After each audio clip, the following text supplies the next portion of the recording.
Mit-Tnejn li ġej 19 ta' Lulju, Maltin, Għawċin u barranin li jgħixu Malta li għadu ma ħadux il-vaċċin u jixtiequ jitlaqmu kontra l-COVID-19 jistgħu jagħmlu dan mingħajr appuntament.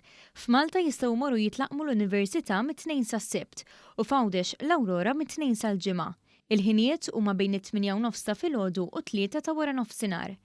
Min-nhar it-Tnejn ukoll se tibda ddur madwar Malta KLINIKA MOBBLI li se tieqa f'diversi lokalitajiet skont skeda li se tiġi pubblikata fil-jiem li ġejjin. Nhar it-Tnejn se tkun il-Musta, l-Erba' Żejtun u l-Ġimgħa San Ġiljan.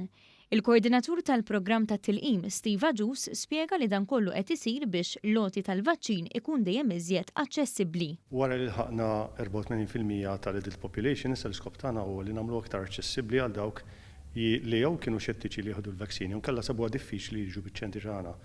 Allura ħajkonna numru ta' mobile units li daw ħajduru madwar Malta, fi bliet urħula madwar Malta, u bija ħanamlu aktar sempliċi għal dawn in-nies biex jieħdu l-vaccin. Kull min se jagħmel użu minn dan is-servizz għandu jieħu miegħu karta tal-identità u tfal ta' taħt is-16-il sena għandhom ikunu akkumpanjati minn ġenitur li jista' jagħti kunsens għat-tilqima.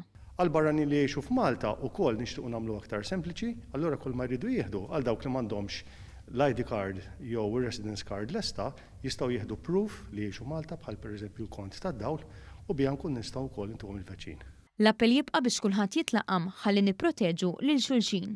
90% ta' dawk li qed ikunu pożittivi għal COVID ma ħadux il-vaċċin, allura importanti naħseb li kulħadd jieħu l-vaċċin ħalli bekk in-numri jibdew jonqsu.